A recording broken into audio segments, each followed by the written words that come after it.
Welcome to Elizabethan London. 200,000 people, no sanitation, and plague outbreaks every few years. Never drink the Thames water. Avoid dark alleys. Keep your hand on your purse at all times. Street crime, disease, fires, and open sewers made London the most dangerous city in Europe.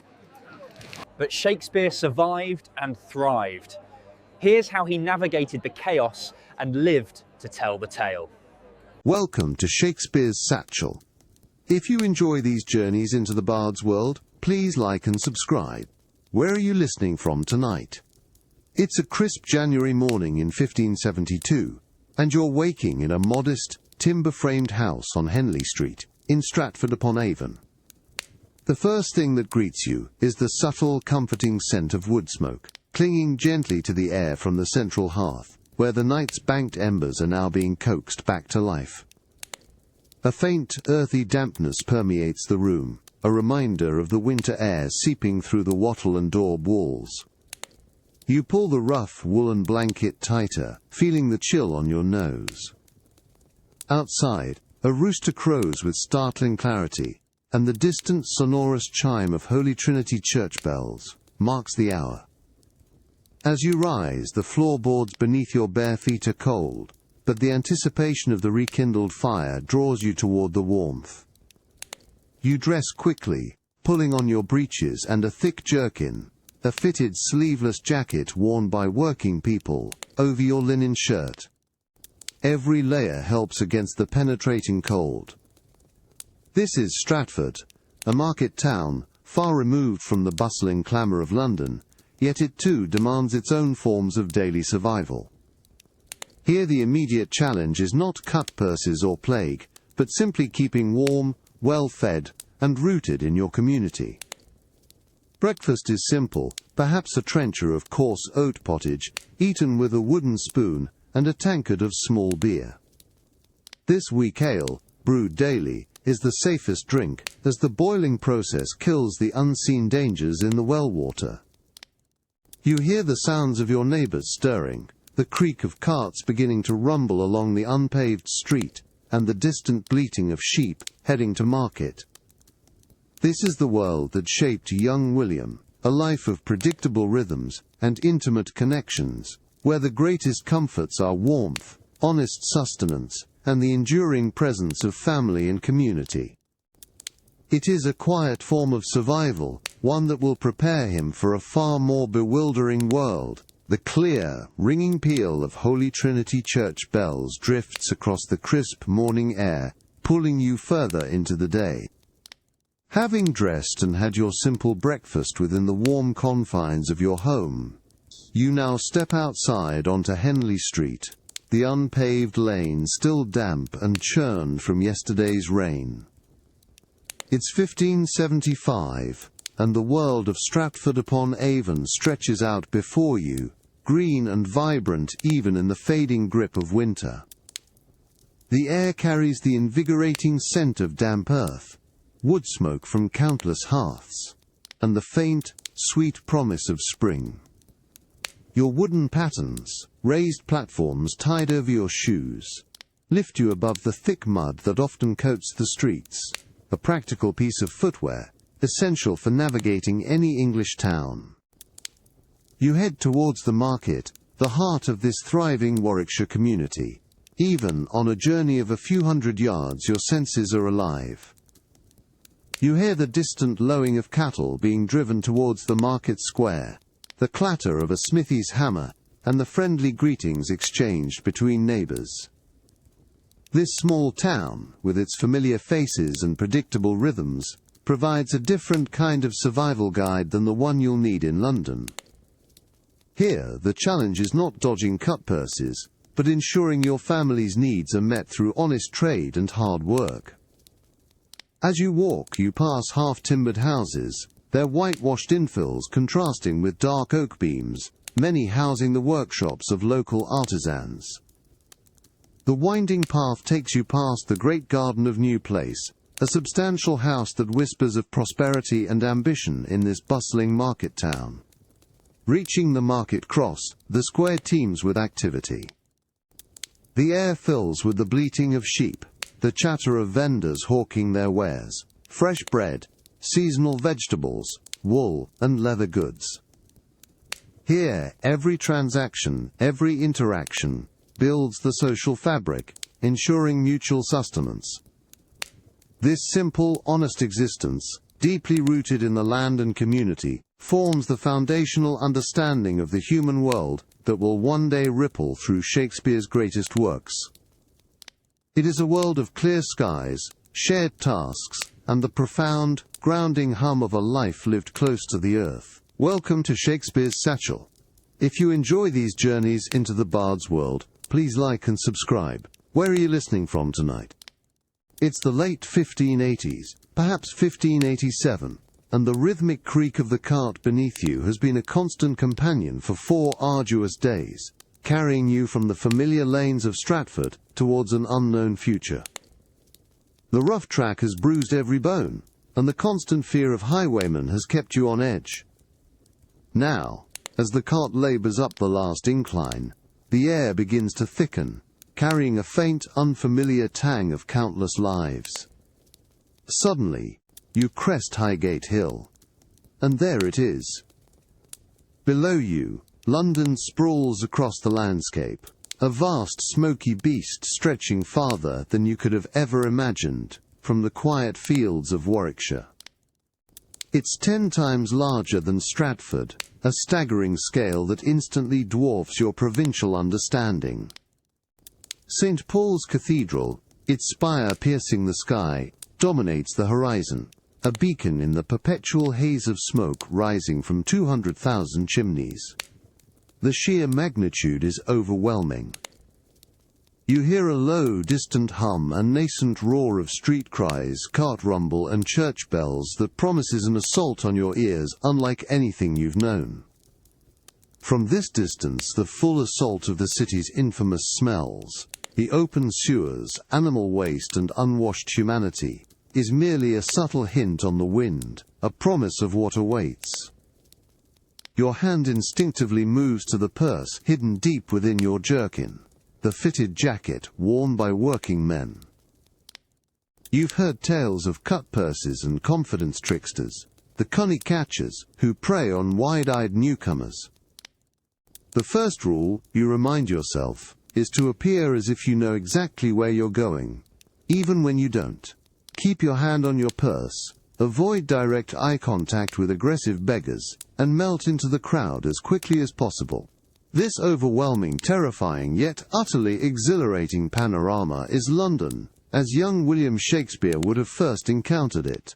A city demanding vigilance and cunning, where survival is an immediate and constant lesson. The cart jolts down the final muddy slope, carrying you from the distant vantage point of Highgate Hill into the very maw of the city. The faint hum you heard before now explodes into a cacophony.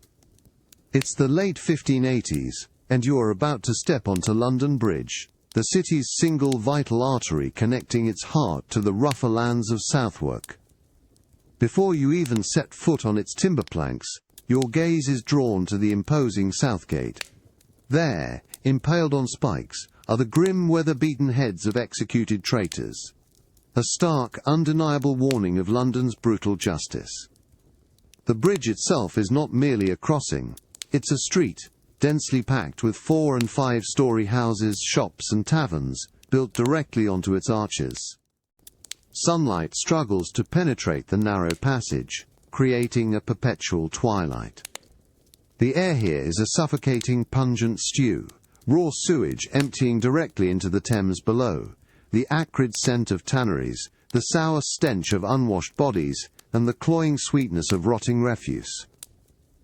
Your stomach churns, but you must keep moving. The noise is relentless. Street cries echo, mingling with the rumble of heavy carts, the incessant clatter of hooves on wood, the clang of a blacksmith's hammer from a shop, and the shouts of watermen below on the river. It's a living, breathing, roaring organism, overwhelming your senses as you navigate the dense, jostling crowd. This is not the measured pace of Stratford. This is a frenetic dance for space and survival. Your immediate lesson: vigilance. London Bridge is a prime hunting ground for cutpurses, skilled thieves who will deftly slice the string of your purse in such a crush. Keep your coins in an inner pocket, perhaps a small pouch sewn inside your doublet, your fitted jacket, and keep a protective hand over it. Walk with purpose, even if you're utterly disoriented. Avoid eye contact with the desperate beggars and aggressive coney catchers or con artists who watch for the naive gaze of a newcomer. This overwhelming, terrifying gateway demands immediate adaptation, a quickening of your wits, for in this thrilling, terrifying metropolis, every step is a lesson in survival. Welcome to Shakespeare's Satchel. If you enjoy these journeys into the bard's world, please like and subscribe. Where are you listening from tonight? It's a grey, damp dawn in the early 1590s, and you are waking in a small shared room within a timber-framed lodging house in Southwark.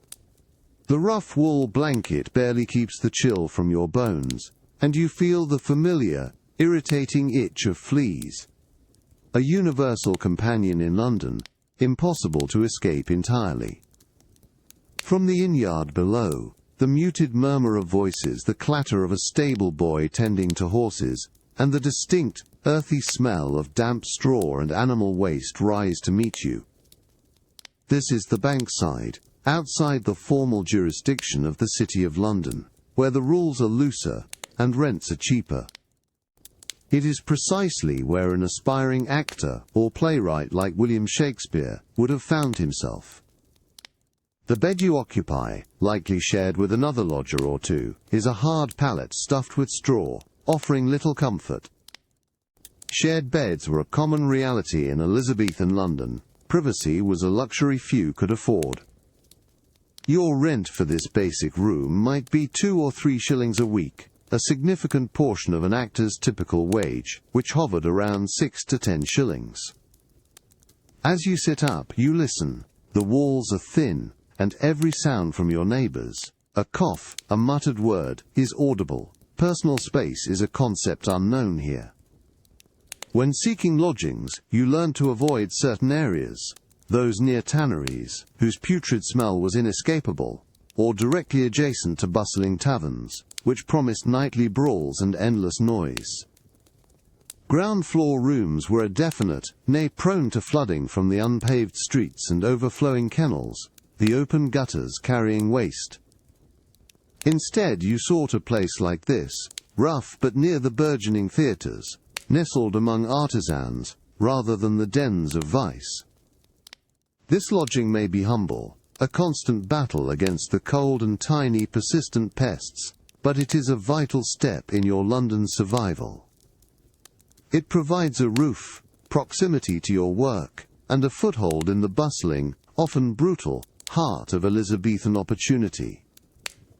It is a necessary discomfort on the path toward ambition. The muffled sounds from the inn-yard below stir you fully from your sleep in your Southwark lodging, drawing you towards the promise of breakfast. It's an early morning in the 1590s, and the first order of survival in London, after securing a roof over your head, is ensuring you have safe sustenance. Your stomach grumbles, reminding you that your journey into this bewildering city demands a careful breaking of your fast. You descend the narrow creaking stairs to the common room, where the air is a blend of stale ale, wood smoke, and the faint, savoury scent of cooking oats. You approach the counter, where a young apprentice hands you a tankard of small beer. This weak ale, often drunk even by children, is not simply for pleasure. It is your lifeblood. You have learned that to drink directly from the Thames, London's great river, is to invite illness, or worse. The river is a communal sewer, a dumping ground for waste from thousands of homes and industries, making its water a perilous brew of disease. Small beer, brewed with boiling water, offers a far safer, if not entirely delicious alternative. You sip it, the malty taste a comforting shield against the unseen perils of the city.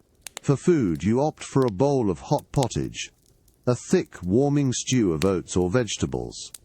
Hot food, you instinctively know, is generally safer than anything cold that might have sat too long. You've heard the cautionary tales of shellfish from the river in warm months, a swift path to a fatal dysentery, or bloody flux as it is known. Even your bread must be eyed with a shrewd glance, for unscrupulous bakers are known to adulterate it with chalk or sawdust. As you eat, your gaze drifts to the flickering rushlight on a nearby table, a constant reminder of another ever-present danger: fire. These close-packed, timber-framed buildings ignite with terrifying speed, and with no organized fire brigade, an entire neighborhood can vanish in hours. Each simple act, from choosing your drink to observing a flame, is a quiet negotiation with London's inherent dangers, shaping the practical wisdom Shakespeare needed every day to survive, and indeed, to thrive. Welcome to Shakespeare's Satchel. If you enjoy these journeys into the Bard's world, please like and subscribe. Where are you listening from tonight? It's a frosty morning in the late 1590s, the faint blush of dawn just beginning to touch the highest gables of London, and you, an apprentice to a Cheapside mercer, are already at work. The air is sharper here than in Southwark, crisper with the cold, carrying the clean scent of damp stone and the faint sweet smell of fine imported fabrics that linger in your master's shop. Before the sun fully rises, you are tasked with unbarring the heavy wooden shutters that guard the shop front, a ritual that signals the city's waking and prepares for the day's commerce. Your hands, chilled by the pre-dawn air, work swiftly, unlatching and heaving the stout timber planks that shield the mercer's precious silks, velvets and wools. As each shutter is lowered, a sliver of the street is revealed, transitioning from the inky blackness of night to the grey-blue light of morning. The silence that gripped Cheapside after the curfew bells, the hour when the city gates closed and respectable citizens returned home, is now slowly giving way to a new symphony. You hear the distant steady clang of a blacksmith, the first tentative cries of a street vendor, and the rumble of an early cart on the cobblestones. You step around the open sewer channel, known as the kennel, that runs down the street centre, a universal feature of medieval and Elizabethan towns, carrying waste toward the Thames. Despite the prosperity of Cheapside, even here, such basic sanitation is the norm. As you finish your task, the shop's wares, carefully arranged the night before, are now visible through the large, unglazed window openings. Bolts of shimmering silk from Italy, rich damask's and fine English broadcloth await the discerning eyes of London's wealthier citizens. You know that these fabrics are not just materials, they are symbols of status, regulated by strict sumptuary laws that dictate who can wear what, often shaping the very characters Shakespeare would one day imagine walking these very streets. This methodical morning routine connects you to the intricate rhythms of London, a city of both grit and grandeur, where even the opening of a shop shutter is a part of its enduring, vibrant life. Welcome to Shakespeare's Satchel. If you enjoy these journeys into the Bard's world, please like and subscribe. Where are you listening from tonight? The shop shutters are now fully open on Cheapside in the late 1590s, allowing the pale morning light to filter into the mercer's establishment. You stand within, the air cool but scented with the faint, luxurious aroma of fine textiles, wool, linen, and silk. A stark contrast to the gritty odors of the street outside. Your apprenticeship here demands not just strength for heavy lifting, but a delicate touch and a keen eye for quality. This is where London's wealth parades, and you, a young apprentice, are at the heart of its vibrant commerce. Your morning tasks now turn to arranging the wares, unfolding bolts of fabric, and smoothing out creases. Your fingers run over the coarse, durable English broadcloth, a staple for many, then glide across the soft, slightly nubby texture of fustian, a blend of linen and cotton. But it is the silks and velvets that truly capture the light, shimmering with colors imported from distant lands. You might handle crimson velvet, rich and heavy, or a length of shimmering gossamer-thin Italian silk, each thread whispering of arduous journeys and exotic origins. You know these are not merely fabrics, they are statements of status, regulated by strict sumptuary laws. These laws decreed who, based on rank and wealth, was legally permitted to wear certain colors and materials, making the choice of garment a profound declaration of one's place in society. Soon, the first customers will arrive, perhaps a prosperous merchant's wife, a minor gentry member, or even a servant sent on behalf of a noble household. You will learn to anticipate their needs, to gauge their status by their dress and demeanor, and to present the appropriate fabrics with practiced deference. This meticulous world of trade, where a good eye for fabric and a polite tongue are essential, is far removed from the raucous energy of the theatres where Shakespeare found his fame. Yet the desires and aspirations that drive these purchases, for beauty, status and recognition, are the very human themes that would echo through his plays. This quiet, detailed work in the mercer's shop is a daily lesson in the intricate web of Elizabethan society, a subtle education in the fabric of human ambition. The afternoon sun of 1601 streams down into the open yard of the Globe Theatre, warming your face as you stand shoulder to shoulder with hundreds of other Londoners. You are a groundling, one of the many who have paid their penny admission to stand in the pit, directly before the stage. The air is thick with the mingled scents of damp earth, unwashed bodies, stale ale, and the occasional whiff of orange peel, a popular refreshment sold by vendors weaving through the crowd. Above you, the circular, timber-framed structure of the playhouse soars, open to the sky, allowing the natural light to illuminate the stage. The din is immense, a vibrant tapestry of human sound. Voices rise and fall around you, laughter, excited chatter, the occasional argument, and the insistent cries of sellers hawking their small beers and nuts. Londoners from all walks of life jostle for position, apprentices in their plain doublets, serving men, merchants, and even some lesser gentry, all united for a few hours by the magic of the play. Though you stand here for a mere penny, the galleries above you hold the wealthier patrons, their padded seats offering comfort and a better view, a visible reminder of London's strict social hierarchy even within this communal space. You keep one hand subtly near your inner pocket, a reflex from navigating London's crowded streets. The theatre, for all its entertainment, is a prime location for cutpurses, skilled thieves, who see the distracted audience as easy prey. You feel the collective anticipation of the crowd, a palpable energy building as a fanfare of trumpets announces the start of the play. This shared experience, where all social strata momentarily converge to witness tales of kings, lovers and fools, is a profound and unique aspect of Elizabethan life. As the first actor steps onto the stage, the din gradually subsides, replaced by the collective intake of breath. For a few glorious hours, the harsh realities of London, the plague, the street crime, the constant struggle for survival, recede. You are transported by the power of words, the skill of the actors, and the imaginative world unfolding before you. This is why London, despite its dangers, is irresistible. The opportunity to witness such brilliance, to share in this intellectual ferment, and to find a temporary collective escape in the transformative power of storytelling, a power so profoundly understood by William Shakespeare. Welcome to Shakespeare's Satchel. If you enjoy these journeys into the bard's world, please like and subscribe. Where are you listening from tonight? The trumpet fanfare, sharp and clear, echoes across the open yard of the Globe Theatre in 1601, instantly cutting through the clamour of the assembled crowd. You are a groundling, pressed tightly amidst your fellow Londoners, and as the sound fades, a new collective roar rises, the eager, expectant murmur of hundreds of voices, a palpable wave of anticipation that washes over you.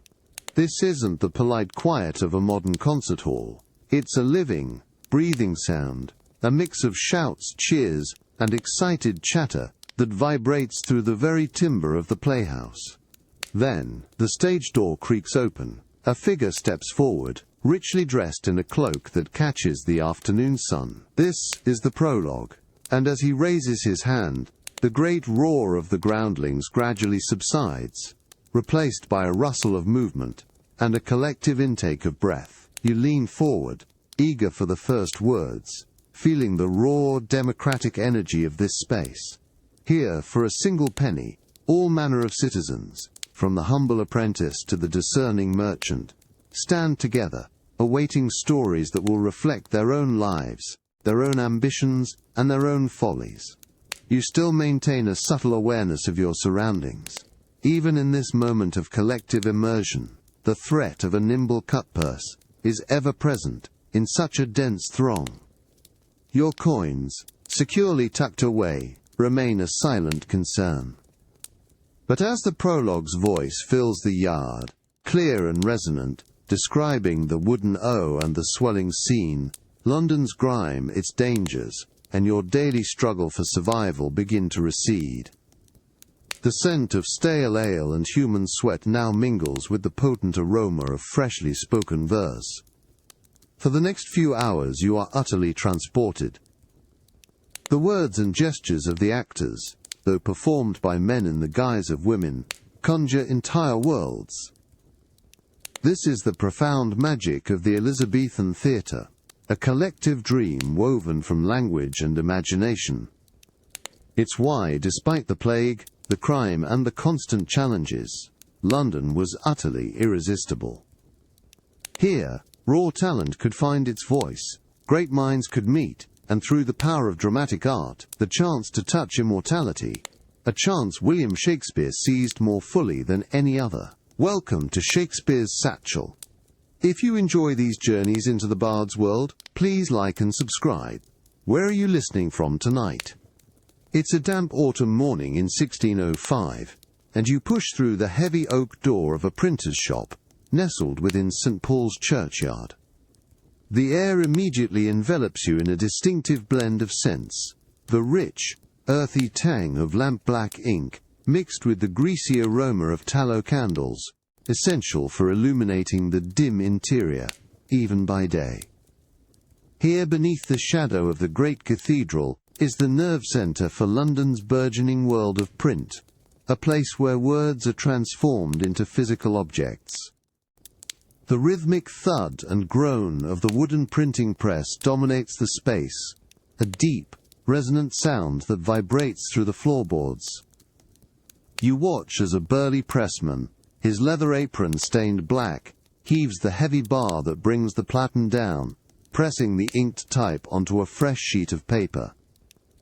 The air is cool, and the heavy, damp paper used for printing rustles softly, as another apprentice carefully peels it from the form. This deliberate dampness helps the ink adhere properly to the fibers, ensuring a clear impression. In another corner, a typesetter meticulously arranges tiny lead letters in a composing stick, his fingers nimble and precise. Each character, a mirror image of what will appear on the page, is set by hand. It's a painstaking process, demanding absolute accuracy, for a single misplaced letter can alter meaning or reveal a scandalous error. This is the stage where plays, poems and pamphlets become public, a vital part of London's intellectual ferment, and the broader circulation of ideas. For playwrights like Shakespeare, publishing their plays brought minimal income. Often, a play was sold outright to a printer for a few pounds, far less than the profits derived from a successful performance or shares in a theatre company. This meant that authorship, while prestigious, was rarely a sole path to wealth. You reflect on this as you observe the steady work, the physical labor that gives permanence to ephemeral words. This printer's shop, loud, fragrant and industrious, is where London's vibrant, dangerous ideas truly take flight, becoming tangible whispers that spread across the land, leaving their indelible mark long after the theatre lamps have dimmed. Welcome to Shakespeare's Satchel. If you enjoy these journeys into the bard's world, please like and subscribe. Where are you listening from tonight? The rhythmic clanking of the printing press continues its low thrum in the St. Paul's churchyard shop of 1605, a persistent heartbeat beneath the more intricate work happening at the composing frames. Here, amidst the lingering scent of tallow and ink, you observe a typesetter. His hands, stained dark from years of handling lead, move with a startling blend of speed and precision, selecting tiny metal letters from their partitioned wooden cases. Each individual character, a raised reversed image, feels cool and solid to the touch. He places these letters into a Bentley composing stick, a small handheld metal tray where lines of text slowly begin to form, letter by painstaking letter. You notice how carefully he spaces each word, using thin slivers of lead called quads, to ensure even lines. This meticulous craft is far from the boisterous energy of the theatre, yet it is equally crucial in giving voice to the player's words. The manuscript before him, perhaps a copy of Shakespeare's own, Foul Papers, his messy, often revised original manuscript, is a challenge to decipher. The ink might be faded, the handwriting hurried, and corrections scribbled in the margins. Once a line is complete, it is carefully transferred to a longer tray called a serre, galley, slowly building into a full page. The aim is to create a quarto, a smaller, more affordable book, where each printed sheet, once folded 4 times, yields 8 pages. This format made plays accessible to a wider audience, but also meant speed often trumped absolute accuracy. Errors or foul printings were common, sometimes leading to significantly altered versions of a play circulating among the public. You reflect on this silent, diligent work. While the playwright himself received little direct income from these printed copies, these quartos were a pathway to immortality. They preserved the words that, on stage, were ephemeral, here today and gone tomorrow. The careful hands of this typesetter, painstakingly arranging each backward letter, are effectively mirroring the actor's spoken lines, fixing them in a more permanent form. It is a quiet, deliberate act of creation, ensuring that the vibrant, living language of London's theatres might endure for generations, a tangible legacy of the bard's extraordinary imagination. Welcome to Shakespeare's Satchel. If you enjoy these journeys into the bard's world, please like and subscribe. Where are you listening from tonight? It's a brisk morning in the early 1600s, and you find yourself at Queen Hithe Dock, one of London's busiest wharves on the north bank of the Thames. The air here is a potent mixture of riverine dampness, the briny scent of fish, and the faint, unmistakable tang of raw sewage that drifts from the countless waste channels flowing into the river. Wooden jetties creak underfoot, and the constant lapping of water against the pilings creates a deep, resonant hum beneath the shouts of porters and merchants. You need to cross the Thames to reach the Globe Theatre in Southwark, and the river is London's fastest, if not cleanest, highway. Oars! Oars! Westward ho! Cries a waterman, his voice rough but clear, beckoning passengers to his wherry, a small, nimble rowing boat. You choose your man carefully, for not all watermen are honest, and some might try to extort a higher fare. You negotiate the price beforehand, a crucial piece of survival wisdom in a city where every transaction is a potential trap for the unwary. Stepping into the narrow wherry, the boat rocks gently beneath your weight, and you settle onto the hard wooden bench. The rhythmic dip and pull of the waterman's oars quickly sets you gliding across the grey-green surface of the Thames. Little wherries dart and weave around you, alongside larger barges laden with coal, wool, or imported goods, their own oarsmen or sail hands navigating the strong current. You are now part of the river's ceaseless flow, a vibrant artery of Elizabethan commerce and daily life. As you move, you pass under the arches of London Bridge, glimpsing the shops and houses built upon it, and the grim warning of traitors, heads still mounted, at its south gate. The river itself teems with life and waste. You might see anything from dead animals floating past to elegant swans. This journey is a swift, sensory immersion into London's heart, connecting you directly to the lifeblood of the city.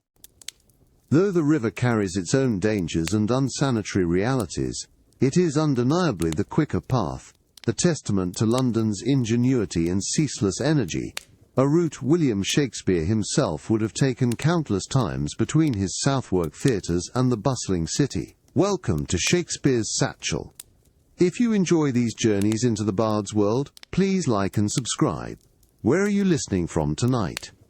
It's a bustling afternoon in the early 1600s, and you are standing on a Thames wharf, perhaps at Billingsgate or Dowgate. The air here is a thick, complex tapestry of scents, unique to London's sprawling port. Foremost is the deep, damp smell of river mud, churned by countless boats and currents. Layered over this is the sharp, resinous aroma of tar, perpetually used to waterproof ships, rigging and hulls, and the fresh, pungent scent of newly cut timber, destined for shipbuilding. But mingled within these familiar notes are the intoxicating perfumes of distant lands, exotic spices from the East, rich tobaccos from the New World, or sweet, unfamiliar woods from Africa, carried across vast oceans by the great merchant ships lining the docks. The wharf beneath your feet is a chaotic stage of commerce. The constant creak of wooden ships straining against their moorings provides a rhythmic backdrop to a symphony of sound. You hear the shouts of porters unloading heavy crates, the clatter of barrels rolling across planks, and the insistent cries of gulls wheeling overhead. The murmur of a dozen languages drifts on the wind. Dutch, Spanish, French, Italian, a testament to London's burgeoning global trade. Sailors, their faces weathered by sun and sea, move with a purpose that speaks of long voyages and hard-won fortunes. Among this vibrant chaos, you must remain vigilant. The docks are a place of both immense opportunity and hidden dangers. Keep a careful eye for press gangs, naval recruiters who might snatch unwary men for involuntary service at sea. You learn to move with confidence, to blend in, avoiding direct eye contact with anyone who seems too keen or aggressive. And as daylight begins to fade, a sensible Londoner avoids the docks altogether. The cover of darkness brings with it thieves and other unsavory characters. These wharves, teeming with goods and tales from every corner of the known world, were London's window to the globe, a place where fortunes were made and lost with the ebb and flow of the tide. The exotic goods, the diverse faces, the whispers of far-off lands, surely fueled the imagination of playwrights like Shakespeare, enriching his plays with images of global adventure and the universal human desire for exploration and enterprise. This potent mix of peril and promise, found along the Thames, profoundly shaped the vibrant, dangerous reality of Elizabethan London, a city forever reaching beyond its shores. Welcome to Shakespeare's Satchel. If you enjoy these journeys into the Bard's world, please like and subscribe. Where are you listening from tonight?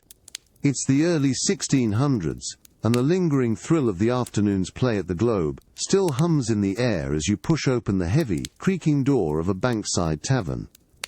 The transition from the setting sun's dim light to the interior is abrupt. Inside, the gloom is chased by the flickering golden glow of several tallow candles and sputtering rushlights, casting long, dancing shadows across the low-beamed ceiling and rough-hewn wooden tables. The air here is a thick, fragrant brew, the yeasty tang of ale, the sweet, smoky scent of roasting meat from the kitchen, and the pervasive, earthy aroma of pipes filled with tobacco, a relatively new luxury from the Americas. A low, constant roar of conversation fills the common room, hearty laughter, enthusiastic debates, and the clatter of pewter tankards on tabletops. This is where actors, poets, apprentices and merchants mingle, their voices rising and falling in a boisterous symphony.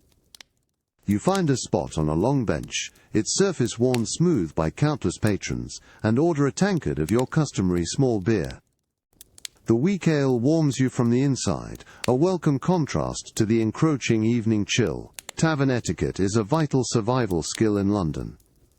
Pay your share promptly, Avoid boasting or insulting other customers, and always be aware of your company. Arguments, fueled by strong drink, can escalate quickly from heated words to drawn daggers. This is a place of camaraderie, but also one where reputations can be made or shattered, and where social niceties are often a thin veil over underlying tensions. You observe the faces around you, trying to discern friend from foe, honest companion from potential coney catcher, a con artist. As the evening progresses, a distant, muffled sound drifts through the tavern walls, the first chime of the curfew bells. These bells, usually ringing at 9 or 10 o'clock, signal the closing of the city gates and the time when all respectable citizens should be safely indoors. To be caught on London's unlit streets after dark without a lantern or a hired link boy to carry a torch risks arrest or worse. The watch, London's equivalent of a police force, are often unreliable, corrupt, or simply drunk, offering little protection in an emergency. This glow of the tavern, for all its warmth and companionship, serves as a vivid reminder of the harsh realities awaiting outside, reminding you that London's excitements are always shadowed by its dangers. Welcome to Shakespeare's Satchel. If you enjoy these journeys into the bard's world, please like and subscribe. Where are you listening from tonight? The Mermaid Tavern, in the bustling heart of Cheapside, offers a different kind of refuge as the curfew bells begin their slow, deep toll across London in the early 1600s. Here the flickering glow of lanterns and candles illuminates a corner of the common room, where you find yourself seated, absorbing the rich tapestry of sounds and conversations. The air, thick with the scent of roasted mutton, strong ale, and the lingering sweetness of pipe tobacco, feels almost tangible. This isn't the rough and tumble of a bankside alehouse. The Mermaid is known as a gathering place for London's sharpest minds, a true hub of intellectual ferment. You sit quietly, sipping your small beer, the weak ale a common staple, allowing the vibrant chatter to wash over you. On a nearby bench, you might overhear snippets of verses being recited, lively debates on the merits of a recent play, or arguments about ancient philosophy. This is where playwrights like Shakespeare and Ben Jonson and poets like John Donne were known to gather, exchanging witty remarks and profound ideas, shaping the very cultural landscape of the era. The voices are animated, fueled by sack, a strong dry white wine, and the pure joy of spirited company. You learn that navigating these social circles requires a keen ear and a discerning mind. Securing patronage, the financial backing of a wealthy noble, is often essential for an artist's survival, offering not just income, but crucial protection from the city's harsh vagrancy laws. These tavern conversations are often a subtle dance, where reputations are made, alliances forged, and new opportunities hinted at. London, for all its dangers, offers this unique intellectual crucible, a place where aspiring talents like young William from Stratford could hone their wit and find their place among the greats. As the evening draws to a close and the curfew bells finish their final peal, the warmth of the tavern offers a momentary shield from the absolute darkness of the streets outside. You know that London after dark is a different beast, devoid of streetlights, filled with perils from cutpurses to emptied chamber pots from upper windows, and patrolled by an often ineffective watch. But for now, within these walls, amidst the clinking of tankards and the murmur of brilliant minds, you find a profound sense of connection. It is this unique blend of peril and exhilarating opportunity that made London irresistible, a chaotic yet fertile ground where, despite everything, true genius could flourish and achieve immortality. Welcome to Shakespeare's Satchel.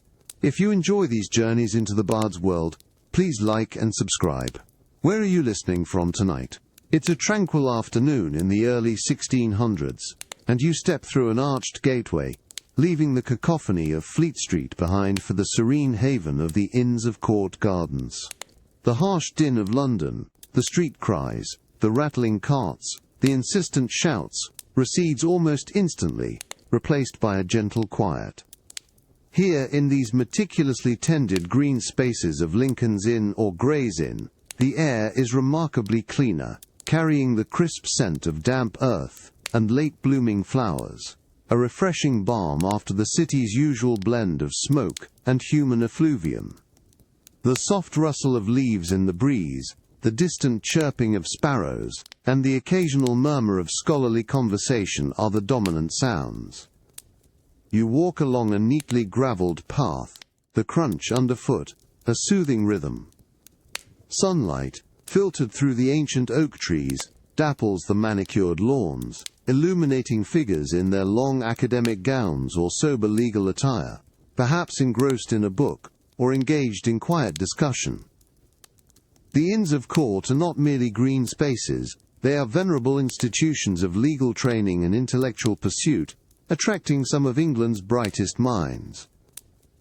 Here in this verdant sanctuary you observe students of law known as gentlemen of the inns, poring over heavy tomes or pacing thoughtfully, as they commit complex legal precedents to memory. Many of these sharp-witted gentlemen would also be ardent theatre-goers, forming a sophisticated segment of Shakespeare's audience, their intellectual curiosity piqued by the intricate plots and profound philosophical questions posed in his plays. This quiet pursuit of knowledge offers a profound contrast to the brute struggle for survival on London's bustling streets, providing a necessary respite for the mind. The tranquility of these gardens is a vital aspect of London's multifaceted existence, a place where the intellect could flourish, insulated from the city's relentless demands. It reminds you that London, despite its pervasive dangers and filth, also fostered pockets of immense beauty and intellectual vigor. This delicate balance between the harsh realities of survival and the sublime opportunities for growth and contemplation deeply informed the perspectives of many, including William Shakespeare, whose own works often pondered the tension between nature's peace and humanity's ceaseless ambition. Welcome to Shakespeare's Satchel. If you enjoy these journeys into the Bard's world, please like and subscribe. Where are you listening from tonight? The city outside has long fallen silent, the last chime of the curfew bells, a distant memory. It's a late evening in the early 1600s, and you find yourself in the hushed confines of a scholar's study within the Inns of Court. Here the pervasive clamour of London gives way to a profound quiet, broken only by the soft rhythmic scratch of a quill on parchment. The air, cool and still, carries the distinct dry scent of aged paper, fresh ink, and the subtle lingering aroma of beeswax from the flickering candle on the writing desk.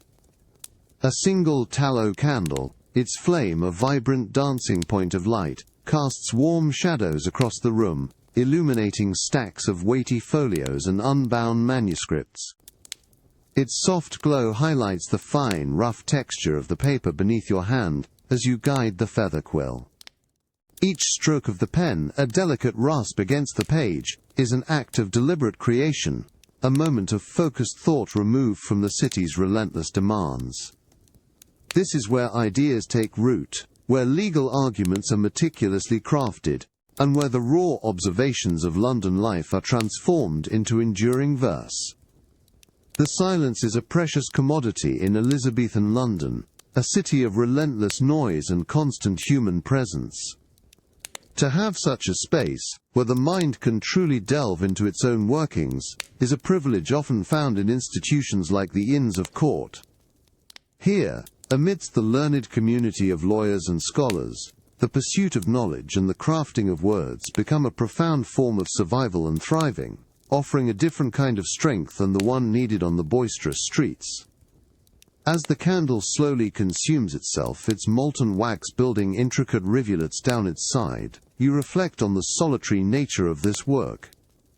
It's in such quiet, concentrated moments, far from the globe's clamorous pit or the tavern's convivial roar, that playwrights like William Shakespeare wrestled with complex characters and woven intricate plots.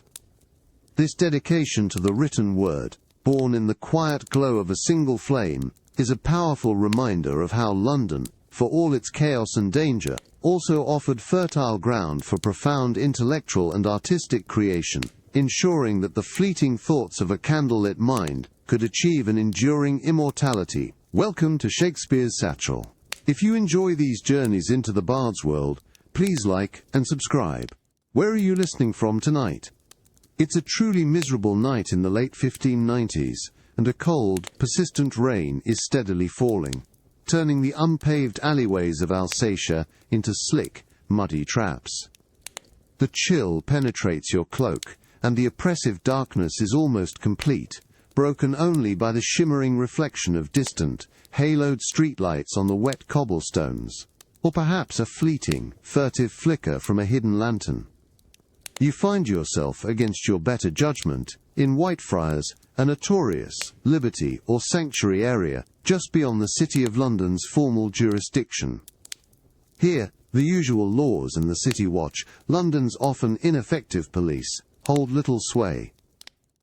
The air here smells different from other parts of London, a heavy dampness mingled with decay, unidentifiable refuse, and the faint, acrid tang of illicit activity.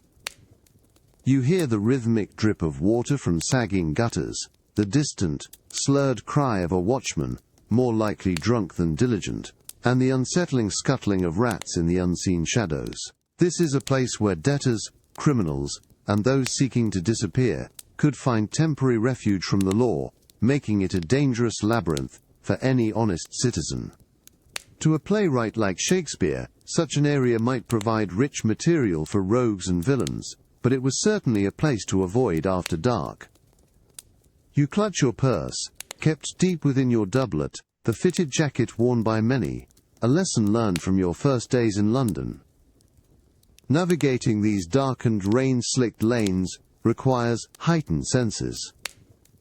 You must listen carefully, strain to catch a glimpse of movement, and move with a deliberate, confident stride, even if your heart pounds with unease. There are no streetlights here, no friendly shop windows offering illumination, only the encroaching gloom and the knowledge that safety is a fragile, fleeting thing. The best survival wisdom in Alsatia is simple: avoid it entirely, especially at night. If you must be here, move swiftly, do not draw attention to yourself, and never trust a stranger offering help. This lawless pocket of London, where order frayed and desperation reigned, serves as a stark reminder of the city's underbelly. Yet even in this bleak landscape, life, albeit a dangerous one, found a way to persist, reflecting the complex, often brutal realities that shaped the world William Shakespeare observed, and ultimately, immortalized. Welcome to Shakespeare's Satchel. If you enjoy these journeys into the Bard's world, please like and subscribe. Where are you listening from tonight? It's the grim summer of 1603, and you are walking down a London lane that usually bustles with life.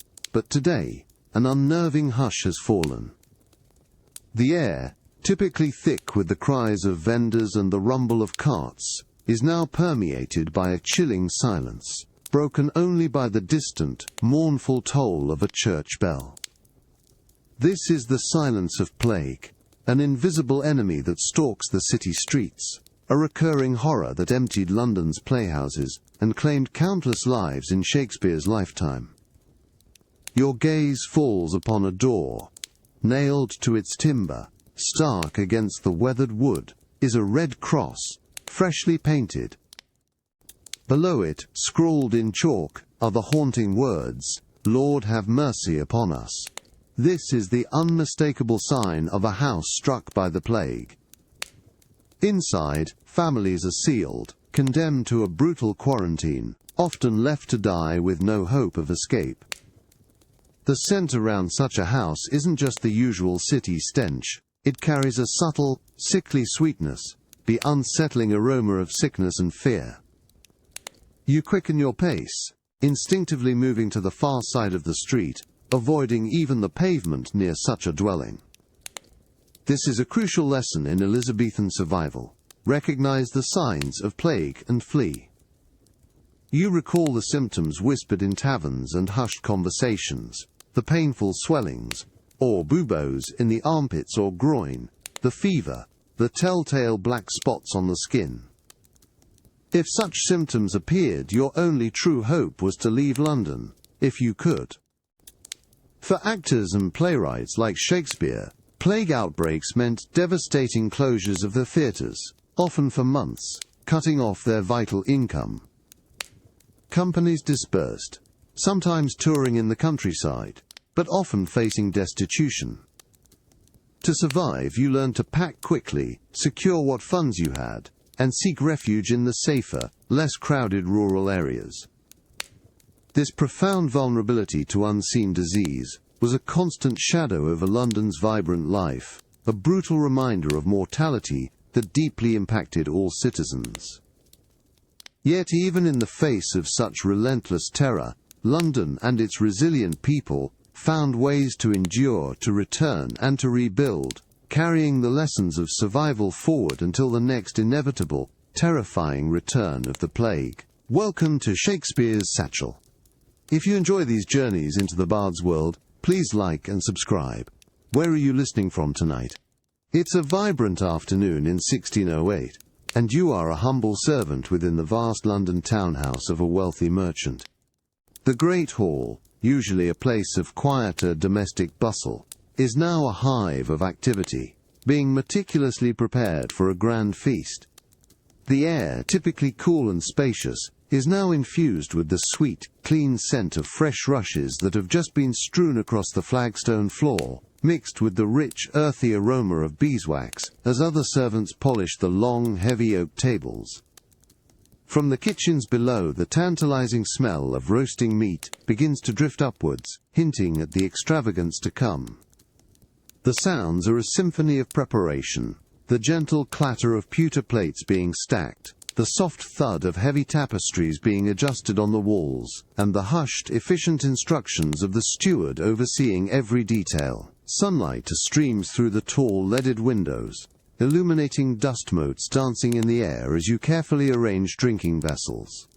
Feasts like this are not just about food, they are elaborate theatrical performances of wealth and power, a crucial part of social navigation for your master, who seeks to impress influential guests, perhaps even noble patrons.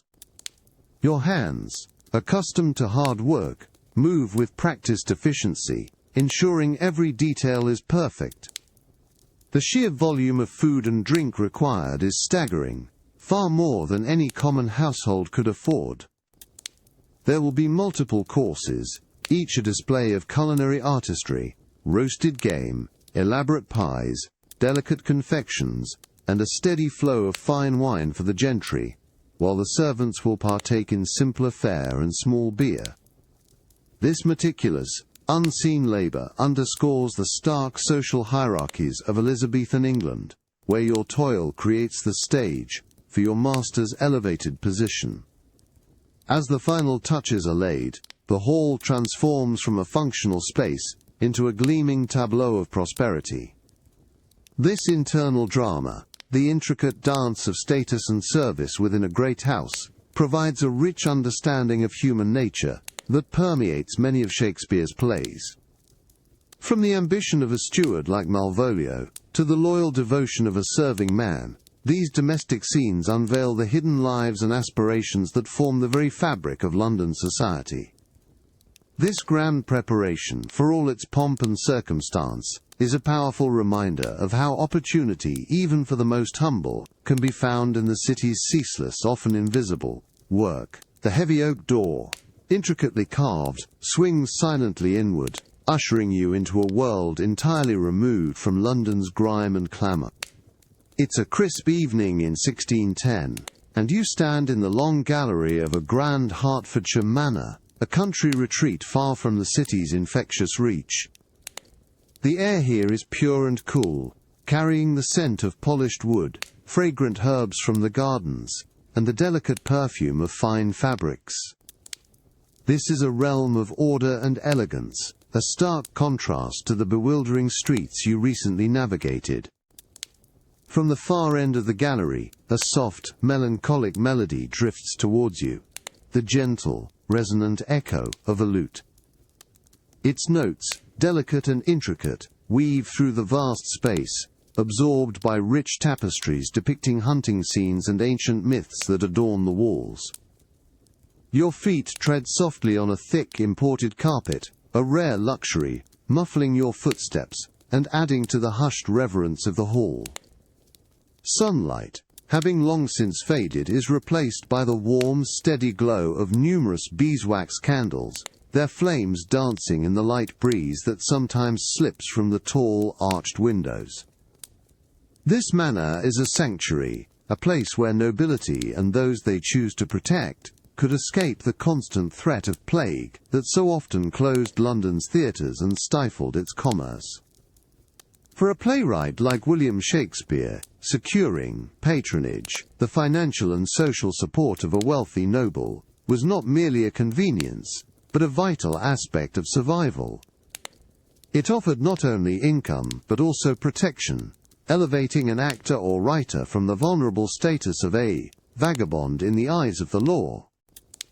You imagine Shakespeare himself, perhaps standing in such a gallery, entertaining his patron with new verses, or discussing the nuances of a character.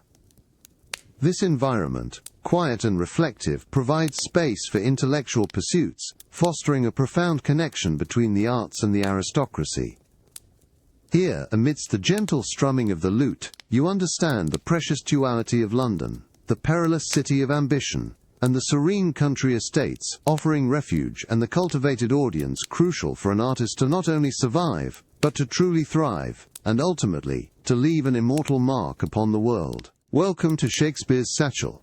If you enjoy these journeys into the bard's world, please like and subscribe. Where are you listening from tonight? It's a stark December morning in 1612, and you are walking the frost-covered fields just outside Stratford-upon-Avon.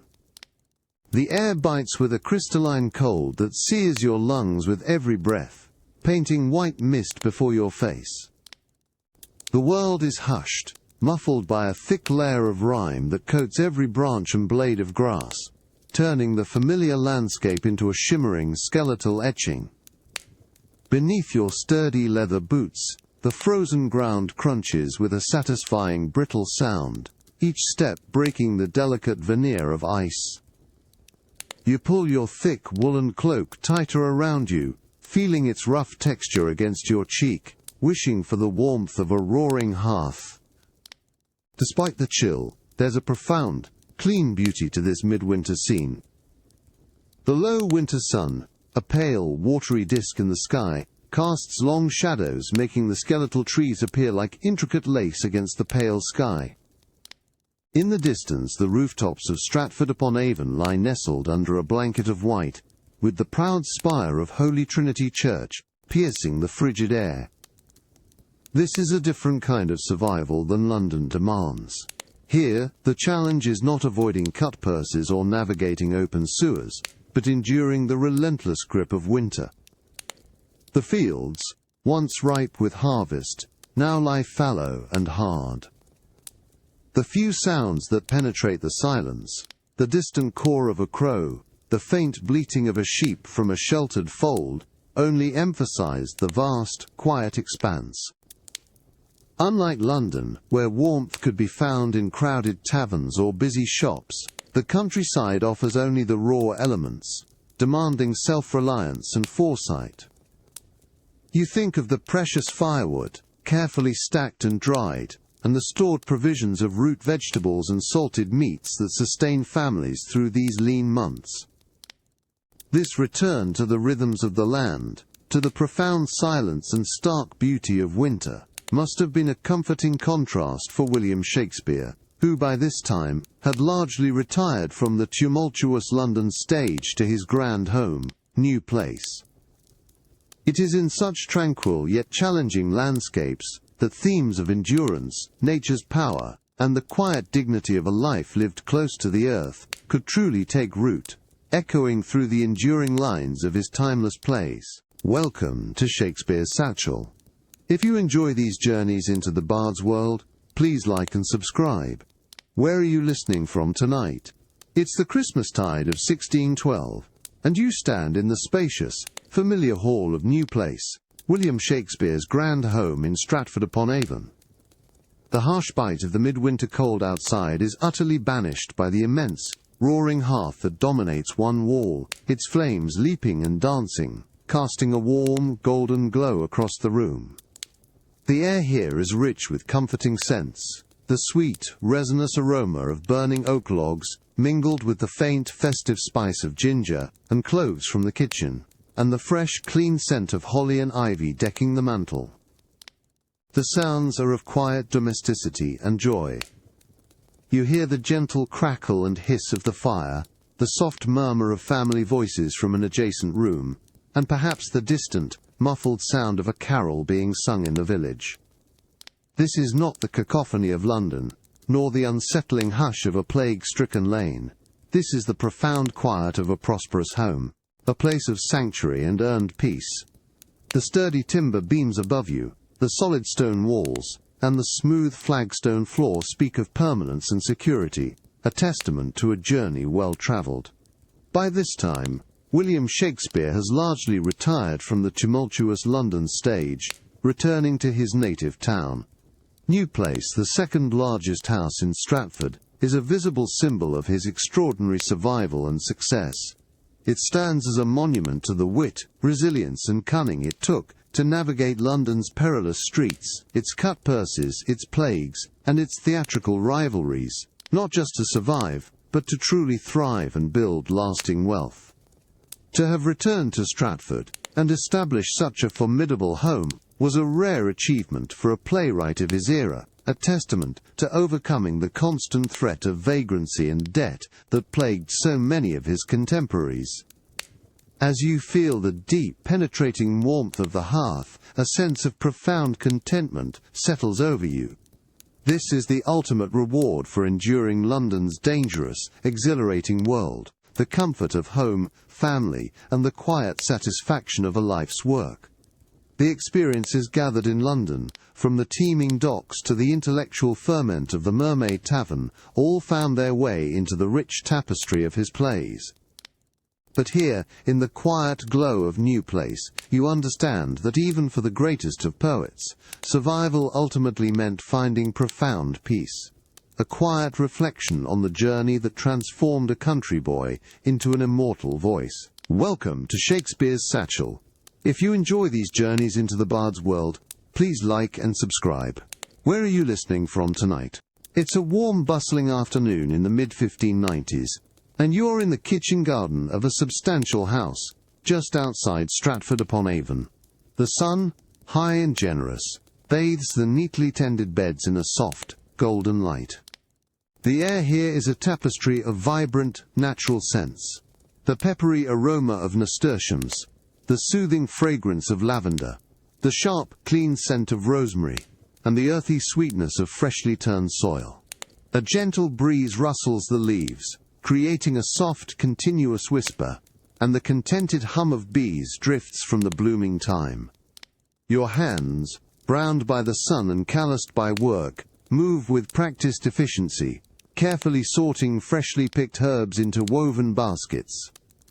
Each plant has its purpose: mint for sauces and cordials, sage for preserving meats, chamomile for soothing teas to aid sleep. You feel the cool, damp earth beneath your knees, the rough texture of the herb stems, and the delicate softness of their leaves as you separate them. This garden is more than a place of beauty. It is a vital part of household survival, providing both food and medicine, a crucial resource in an era before readily available apothecaries. The work is constant, a rhythm dictated by the seasons. You know that these herbs will be dried and stored in the still room, a dedicated space for preserving and distilling, ensuring your family has remedies and flavorings through the long winter months. The faint, distant sound of a child's laughter from within the house reminds you of the immediate purpose of your labor, the health and well-being of your family. This diligent work connects you to the deep, enduring pulse of rural life, a world where self-sufficiency and an intimate understanding of nature are paramount. This quiet, yet essential, art of the kitchen garden reveals a different side of Elizabethan existence than London's boisterous clamour. It speaks to the enduring human need for sustenance, healing, and the simple comforts of home, themes that resonate throughout Shakespeare's explorations of human nature. This immersion in the fragrant, productive embrace of the earth offers a peaceful counterpoint to the city's endless dangers, providing a profound sense of grounding and quiet fortitude, the steady heartbeat of a world where life, for all its challenges, continues to flourish through diligent care and profound connection to the natural world. Welcome to Shakespeare's Satchel. If you enjoy these journeys into the bard's world, please like and subscribe. Where are you listening from tonight? It's a long, dark winter evening in 1614, and the world outside your Stratford-upon-Avon home is locked in a deep, unforgiving chill. But within, the hall glows with the comforting warmth of a roaring hearth, its flames casting dancing patterns across the sturdy timber beams of the ceiling.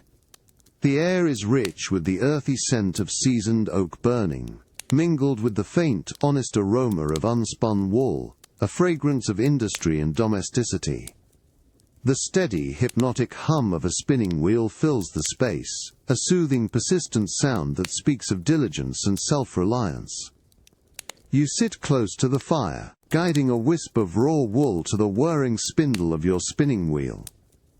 Your fingers, calloused yet nimble, draft and twist the fibers, transforming the fluffy, unkempt cloud into a fine, continuous thread. The wheel turns with a quiet, rhythmic grace, each revolution a testament to the endless tasks required to keep a household fed, clothed, and warm through the leanest months. This isn't a hobby, it's a vital household industry, ensuring that you and your family will have the necessary wool to weave into cloth for essential garments and blankets. The scarcity of outdoor labor in winter meant that such domestic crafts were crucial for survival.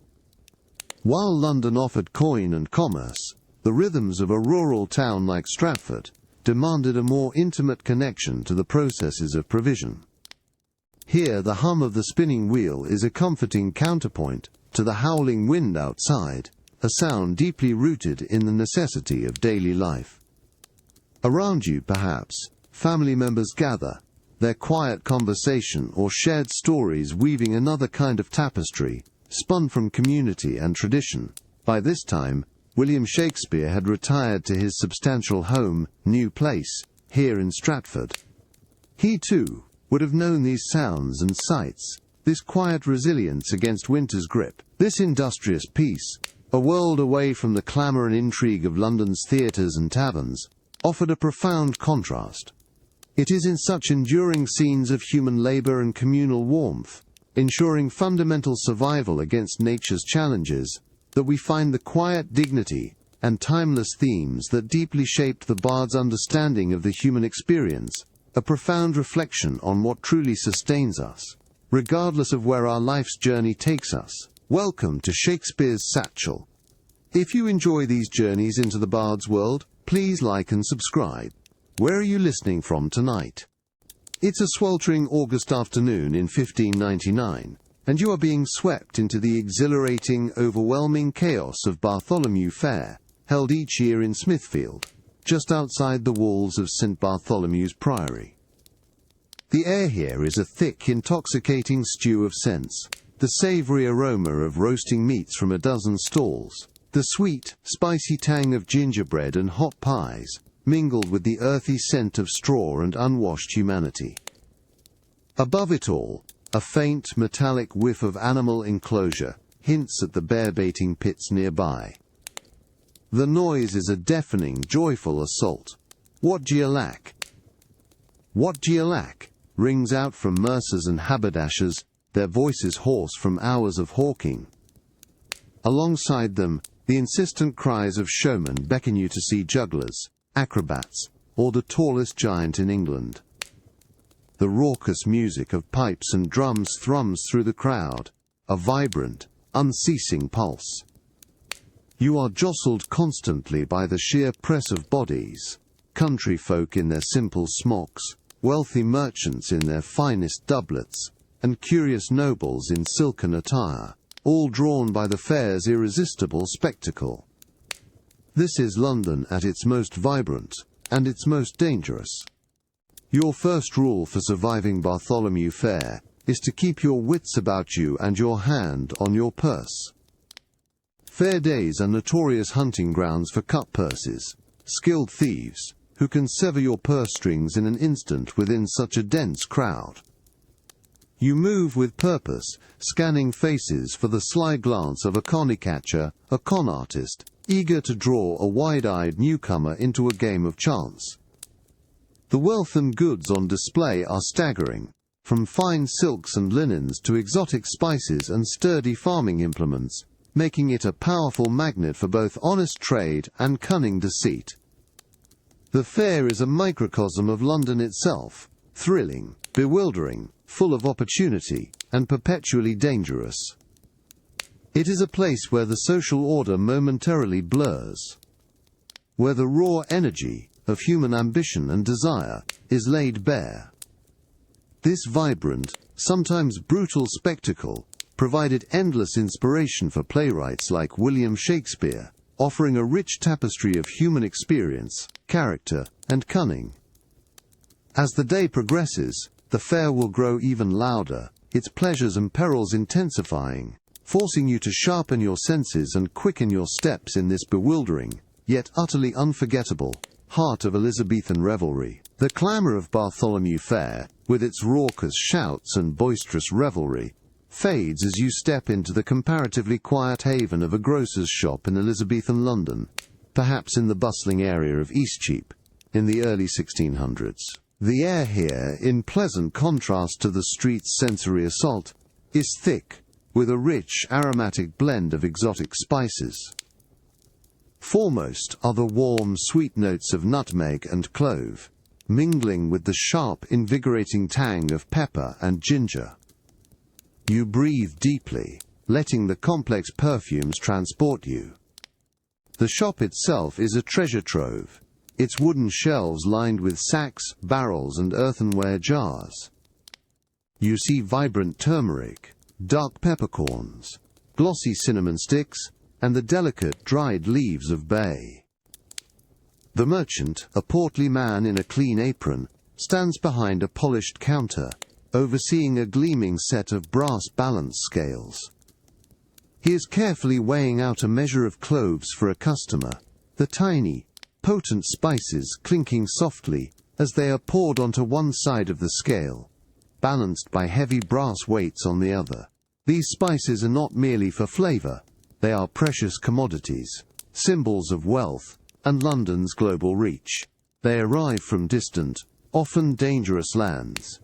India, the Moluccas, the West Indies, brought across vast oceans by merchant ships you might have seen at the docks. For London's households, spices are essential for preserving meats and flavouring food in an era before refrigeration, helping to mask any off-tastes from foodstuffs that might not be entirely fresh. You consider the importance of knowing your grocer. Trust in the quality of his goods is paramount, as adulterated spices or grains were not uncommon. You watch as the merchant deftly scoops the weighed cloves into a small paper twist, his movements precise and economical. The cost of such spices is significant, a luxury for many, shaping the culinary landscape of the wealthy and distinguishing their tables from the simpler fare of the common folk. This intimate encounter with global trade, with ingredients that transformed mundane meals into exotic feasts, was a daily reality for Londoners. This rich tapestry of sensory experience, the sight of rare goods, the scent of the world, the sound of commerce, provided endless fodder for William Shakespeare, whose plays often spoke of perfumed chambers and spicy nut-brown ale, drawing on the vibrant sensory world of his adopted city. Welcome to Shakespeare's Satchel. If you enjoy these journeys into the Bard's world, please like and subscribe. Where are you listening from tonight? It's a bright, blustery afternoon in 1595. And you stand pressed against the wooden railings of the South Bank, a palpable excitement rippling through the dense crowd around you. The air, usually thick with the scent of ale and damp earth, here in Southwark, is now charged with anticipation, a cleaner breeze sweeping up from the wide, open expanse of the River Thames. The river itself, normally a highway for workaday barges and ferries, gleams under the sun, prepared for a spectacle. A distant fanfare of trumpets cuts through the low murmur of the crowd, echoing across the water. A collective gasp rises, then a swelling roar of cheers, as the first gilded barges come into view, making their way slowly upstream. This is a royal procession, and Queen Elizabeth I herself is making a rare appearance upon the river. This isn't a play acted on a stage, this is a living theatre of power, witnessed by all who can jostle for a view. Your eyes strain to catch a glimpse of the Queen's own barge, undoubtedly the grandest, adorned with rich tapestries and brightly coloured banners fluttering in the wind. You see the flash of scarlet livery worn by the royal watermen, their synchronized oars dipping into the murky Thames with practiced grace. To witness the Queen, even from a distance, is a profound experience for any Londoner, a tangible connection to the monarch who governs their perilous world. It is a moment of shared national pride, momentarily eclipsing the daily struggles of life in Europe's largest city. As the royal barge glides past, you might glimpse the Queen herself, a regal figure under an embroidered canopy. The cheers reach a crescendo, a sound that resonates with loyalty and awe. Such displays, so grand and meticulously orchestrated, provided a deep understanding of power and public image that would certainly have resonated with William Shakespeare, influencing his depictions of royalty and governance in his historical plays and tragedies. This grand spectacle on the Thames serves as a powerful reminder of the magnificent contradictions of Elizabethan London, a city of grinding poverty and lethal disease, yet also a place of breathtaking pageantry and exhilarating opportunity, where the chance to witness history, even from a humble riverbank, was a part of its irresistible allure. Welcome to Shakespeare's Satchel. If you enjoy these journeys into the bard's world, please like and subscribe. Where are you listening from tonight? It's a magnificent winter evening in 1606, and you stand on the periphery of the Great Hall at Whitehall Palace, a privileged observer of a royal masque. The air, usually crisp with winter's chill, is now thick with a rich blend of scents. The sweet, heavy perfume of aristocratic guests, the warm beeswax aroma of countless candles, and the faint, acrid tang of resin from the flaring torches that illuminate the vast space. London's chaotic street life feels a million miles away, replaced by a scene of dazzling, almost otherworldly, splendor. The hall itself is transformed. Elaborate stage machinery, disguised by painted backdrops, hints at fantastical forests or mythical realms, far grander than any public playhouse. The central focus is on the maskers themselves, members of the nobility, perhaps even King James I and Queen Anne, adorned in breathtakingly intricate costumes. As they move, the light from 1,000 sources catches the glimmer of real jewels sewn onto their garments, reflecting a mesmerizing dance of ruby, emerald, and pearl. The very air seems to shimmer with the dazzle of gold embroidery and polished silver. The music, played by a consort of musicians hidden in a gallery, is a delicate, intricate tapestry of lutes, viols, and recorders, a refined counterpoint to the boisterous tunes of a public theatre. Masks are not merely plays, they are allegorical entertainments, typically involving dancing and elaborate visual effects, often performed by the nobility themselves for the monarch and court. For a playwright like Shakespeare, whose company, the King's Men, performed frequently at court, these masks offered insight into royal tastes and the highest forms of artistic patronage. As you subtly shift your weight, mindful of the unspoken rules of courtly behavior, standing aside for a noble, avoiding direct stares, you realize the profound contrast between this controlled spectacle and the gritty reality of London. Here, every gesture, every costume, every glimmer of a jewel is a carefully crafted statement of power and wealth, a world where patronage secures not just a livelihood, but often the very right to exist. This dazzling scene, with its illusion and artifice, deeply influenced the stagecraft and themes of transformation in Shakespeare's later works. It is in this exclusive realm of beauty and power, far from the capital's daily fight for survival, that London's greatest artists found the inspiration for their most enduring dreams. Welcome to Shakespeare's Satchel. If you enjoy these journeys into the bard's world, please like and subscribe. Where are you listening from tonight? It's a misty morning in the late 1590s, and you are a messenger, your trusty palfrey, a small, easy-gaited horse, carrying you swiftly through the ancient oaks of Epping Forest. The rhythmic creak of the leather saddle beneath you is a constant companion, a familiar tune that has accompanied you on countless journeys between London and the surrounding counties. The air here, far from the city's dense smoke and odours, is sharp and clean, carrying the damp, earthy scent of ancient trees, wet leaves, and the subtle, wild aroma of the forest floor. Sunlight struggles to penetrate the thick canopy, casting the woods in a perpetual twilight. The only sounds are the rustle of leaves underfoot, the distant caw of a crow, and the steady, reassuring beat of your horse's hooves on the damp earth. This journey, a vital link in the communication network of Elizabethan England, is not without its perils. You carry important letters, perhaps even a small purse of coins, for a London merchant or a noble family, making you a target. The threat of highwaymen, robbers who lurk in remote wooded areas, is a very real concern on these lonely roads.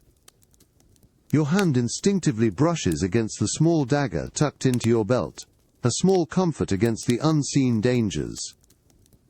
You keep your eyes moving, scanning the shadowed glades and the dense undergrowth, alert for any unusual movement or sound.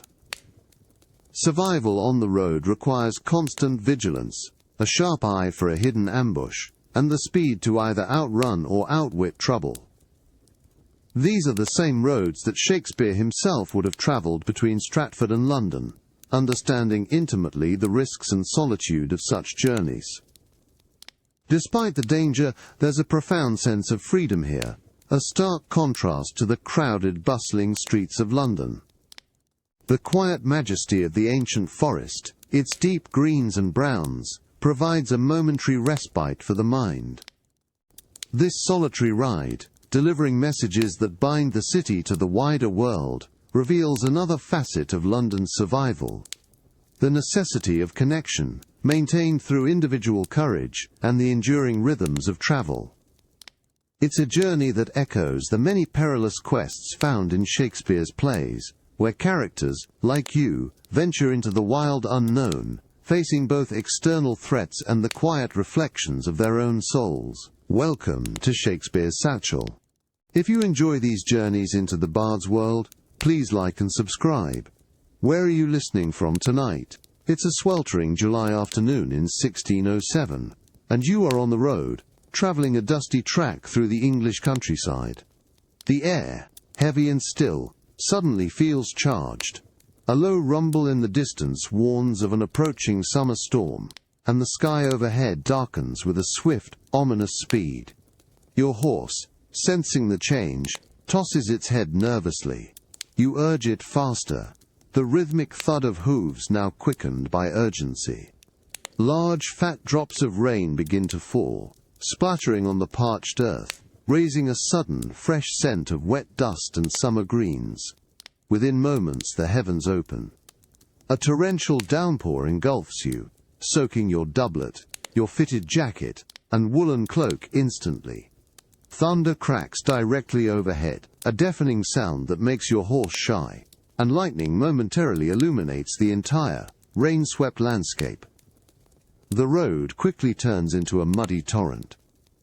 Just as despair begins to set in, you glimpse it through the sheets of rain, the welcome, creaking sign of a wayside inn, its timber frame silhouetted against the tumultuous sky.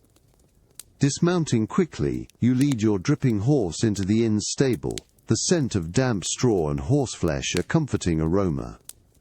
Then, you step through the low doorway into the inn's common room. The contrast is immediate and profound. The chill, wet misery of the storm gives way to the inviting warmth of a crackling hearth, where a small fire chases away the damp. The air is thick with the reassuring smells of wood smoke, brewing ale, and the savory promise of cooking food. You order a tankard of small beer, the weak ale a universal comfort, knowing its brewing process makes it safer than untreated water. The rough wooden table feels solid beneath your hand, a tangible anchor in the chaos. Around you, other travelers, also seeking refuge, huddle near the fire, their clothes steaming gently. This is a crucial aspect of travel survival in Elizabethan England, finding such inns, these vital havens, that offered not just food and drink, but a dry bed and temporary safety from both nature's fury and the dangers of the open road, such as highwaymen. Within these walls, stories are shared, news exchanged, and for a few precious hours, the outside world is held at bay, offering a moment of quiet, human connection amidst the relentless journey. Welcome to Shakespeare's Satchel. If you enjoy these journeys into the bard's world, please like and subscribe. Where are you listening from tonight? It's a crisp Sunday morning in 1600, and you push open the heavy, creaking wooden door of a quiet London parish church, stepping out of the city's usual clamour into a realm of serene solemnity. The air instantly feels cooler here, carrying the distinct, clean scent of old stone, damp earth, and the lingering faint aroma of frankincense from services past. The muted light filtering through the stained glass windows, depicting biblical scenes and figures, casts shifting, jewel-toned patterns across the cold flagstones beneath your feet. You find a place on a hard wooden bench in the nave, the central part of the church, joining other Londoners who have gathered for morning prayer. Mandatory church attendance was a cornerstone of Elizabethan life. To be absent without good cause could lead to fines or public censure for recusancy or refusing to attend the state-sanctioned Anglican church. This is a moment of communal gathering, where rich and poor, merchant and labourer, sit side by side, united by shared ritual. The sounds are hushed and reverent. You hear the soft rustle of cloaks as parishioners settle, the quiet cough of a child, and the low murmur of the vicar's voice as he begins the service, reading from the Book of Common Prayer, the official liturgy of the Church of England. The collective act of worship provides a spiritual anchor in a city that often feels adrift in chaos.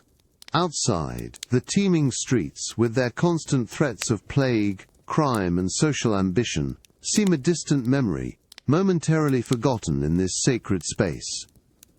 As the sermon unfolds, its words of morality and divine judgment echo through the ancient stone walls, reminding you of the spiritual landscape that shaped many of Shakespeare's characters, whose moral dilemmas and quests for redemption often mirrored the teachings of their time. The cold stone of the church, a physical reality that touches your skin, serves as a grounding reminder of enduring faith amidst life's transience. This hour of quiet contemplation, surrounded by the echoes of centuries of prayer, offers a profound sense of peace and a vital respite from the relentless demands of survival in London, connecting you to the enduring human need for meaning and community in an often bewildering world. Welcome to Shakespeare's Satchel. If you enjoy these journeys into the bard's world, please like and subscribe.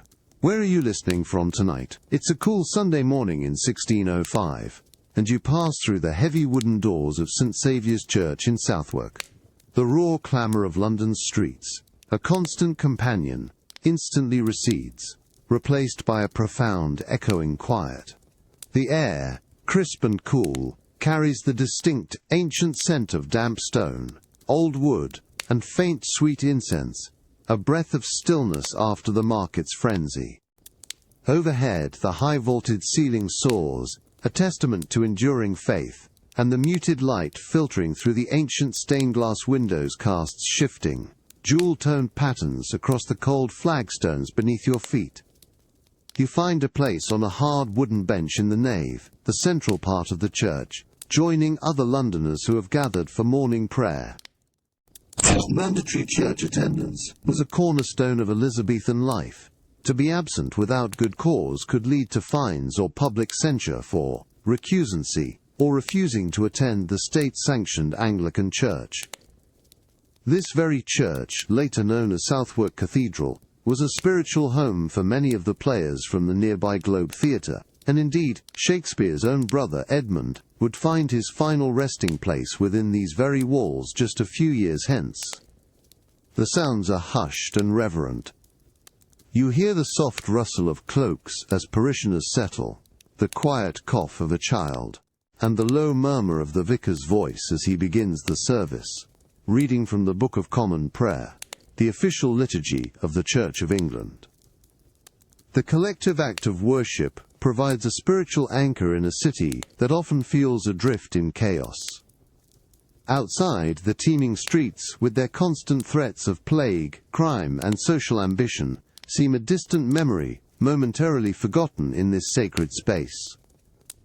As the sermon unfolds, its words of morality and divine judgment echo through the ancient stone walls, reminding you of the spiritual landscape that shaped many of Shakespeare's characters, whose moral dilemmas and quests for redemption often mirrored the teachings of their time. The cold stone of the church, a physical reality that touches your skin, serves as a grounding reminder of enduring faith amidst life's transience. This hour of quiet contemplation, surrounded by the echoes of centuries of prayer, offers a profound sense of peace and a vital respite from the relentless demands of survival in London, connecting you to the enduring human need for meaning and community in an often bewildering world. Welcome to Shakespeare's Satchel. If you enjoy these journeys into the Bard's world, please like and subscribe. Where are you listening from tonight? It's a cool, quiet morning in 1603, before the clamour of the audience fills the yard, and you find yourself in the dimly lit, timber-framed, tiring house of the Globe Theatre. This is the backstage area, where actors don their costumes and prepare for their roles. The air here carries a distinctive, potent blend of scents, the sharp, metallic tang of old grease paint and sweat, the earthy aroma of wool and linen from countless worn costumes hanging on pegs, and the dry, dusty smell of seasoned wood that forms the very structure of the playhouse. A single, sputtering rushlight on a wooden table casts dancing shadows as you watch a player, a fellow actor perhaps, move silently through the cluttered space. He holds a folded script, known as his part, containing only his lines and cues, and softly recites his speeches, his voice a low, steady murmur. His fingers trace the worn parchment, committing the words to memory. This is the silent, arduous work behind the roaring spectacle. Actors had to learn vast numbers of lines, often for new plays each week, a feat of mental agility and endurance. You notice the simple, rough costumes hanging nearby. A king's cloak of painted canvas and cheap fur, a serving man's drab doublet, a fitted jacket, and breeches. These garments, though magnificent on stage, often reveal their true, humble materials upon closer inspection. The tiring house is a place of transformation, where ordinary men become kings, villains, or lovers through the magic of costume, paint, and profound skill. The rough floorboards beneath your feet are worn smooth by countless footsteps, each marking a passage from ordinary life into the extraordinary world of the stage. The player pauses, running a hand over his tired face before resuming his lines. This daily grind, the constant pressure to be letter perfect, to inhabit a character completely, was a fundamental part of an actor's life, shaping the very plays Shakespeare wrote for his company, the King's Men. It is a world of demanding craft, where the human voice and memory are the most precious tools. This intimate glimpse into the silent, industrious heart of the theatre reveals the profound dedication necessary to transform words on a page into the vibrant, living drama that captivated London, and eventually, the world. Welcome to Shakespeare's Satchel. If you enjoy these journeys into the Bard's world, please like and subscribe. Where are you listening from tonight? It's the cool, quiet heart of the Globe Theatre's tiring house in 1603, an hour before the crowds will surge into the yard. The air, usually thick with the scent of old wood and human anticipation, now holds a more intimate aroma, the faint, musky scent of aged fabrics, mingled with the earthy tang of dust, and the subtle, lingering trace of sweat and grease paint from previous performances. You stand before a massive chest, one of the company's treasured wardrobe pieces, where the magic of transformation truly begins for a player. You reach in and lift a heavy costume, perhaps a queen's gown or a nobleman's rich doublet, a fitted jacket. The weight is considerable, surprisingly so. Your fingers trace the surface of what, from the audience's distance, would appear as opulent velvet or shimmering silk. Up close, however, you feel the stiffer, coarser texture of fustian, a durable blend of linen and cotton, cleverly dyed and painted to mimic costlier materials. Or perhaps it's actual worn velvet, reserved for leading roles, its pile softened by countless performances. This is the art of stage illusion, where appearance is everything. Beneath the outer fabric, you feel layers of bombast, the stuffing, often horsehair or wool, that gave the Elizabethan silhouette its distinctive, exaggerated shape. For a man, this padding might create broad shoulders or a full belly. For a woman, it might be the stiff, hooped framework of a farthingale, creating the wide skirt that demanded grace and precise movement. The garment rustles faintly as you move it, a whisper of a character yet to awaken. You note the delicate, hand-stitched embroidery, carefully applied to catch the dim stage light, transforming humble cloth into regal finery. This intimate encounter with a costume reveals the practical realities of an actor's life. These garments, often expensive to acquire, were shared among the company and meticulously maintained, each piece holding the ghosts of many roles. The feel of the fabric, the heft of the padding, the precise placement of a lace cuff, are all parts of embodying a character. It is through these tangible, often uncomfortable elements that an actor steps out of his own skin and into another, allowing audiences to believe. This backstage reality, where illusions are crafted from common materials, provides a poignant reminder of the enduring power of theatre, where even the simplest stitch plays a part in weaving the grand tapestries of human stories that William Shakespeare so masterfully presented to the world. Welcome to Shakespeare's Satchel. If you enjoy these journeys into the Bard's world, please like and subscribe. Where are you listening from tonight? It's a chilly winter evening in 1609, and you step through a discreet entrance into the enclosed world of the Blackfriars Playhouse. Unlike the open-air Globe, this is a private theatre, meaning it's indoors, smaller, and charges a higher price, usually sixpence or more for a seat, attracting a wealthier, more refined audience. The clamour of the London streets, muffled by the thick stone walls of the former monastic hall, gives way to a hushed, intimate atmosphere. The air here is warm, almost luxuriously so, carrying the distinctive sweet scent of countless beeswax candles and the faint, rich perfumes worn by the aristocratic patrons. The hall glows with the soft, flickering light of these candles, strategically placed to illuminate the stage and banish the deep shadows from the high-vaulted ceiling. Their gentle, dancing flames create an almost ethereal quality, lending an air of magic and mystery to the impending performance. This artificial illumination, a luxury unavailable in the outdoor playhouses, allows for a different kind of theatrical experience, one that can explore more subtle gestures and dramatic effects. You feel the plush, rough texture of the velvet cushions on your seat, a comfort far removed from the hard benches of the Globe. The audience around you is a tableau of London's elite, gentlemen from the Inns of Court, merchants, wives in their finest silks, and even minor nobility, their jewels glimmering in the candlelight. Their conversations are softer, more intellectual, a murmur of anticipation rather than a roar.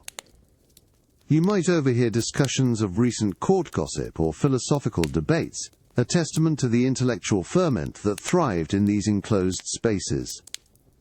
For the King's Men, Shakespeare's company, acquiring Blackfriars was a significant strategic move, allowing them to perform throughout the colder months and appeal to a more discerning, affluent public.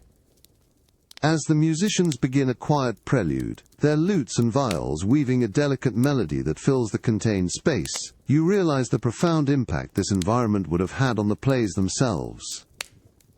The intimacy, the controlled lighting, the sophisticated audience, all allowed for more intricate plots and nuanced characterizations, pushing the boundaries of dramatic storytelling. This experience, so distinct from the communal energy of the outdoor globe, reveals yet another layer of London's irresistible allure. A city that fostered diverse opportunities for artistic expression, where, despite its dangers, both grand spectacles and intimate dramas could flourish and achieve timeless resonance. Welcome to Shakespeare's Satchel. If you enjoy these journeys into the bard's world, please like and subscribe. Where are you listening from tonight? It's a late evening in 1610, and the last of the aristocratic patrons have departed the Blackfriars Playhouse, leaving the enclosed theatre in a profound, lingering silence. You, a King's Man, a member of Shakespeare's own company, stand on the empty stage, feeling the cool draught now creeping through the hall. The air, once heavy with the perfumes of the gentry and the close warmth of a packed house, now holds only the fading sweet scent of beeswax from extinguished candles and the dry, dusty aroma of the wooden stage beneath your feet.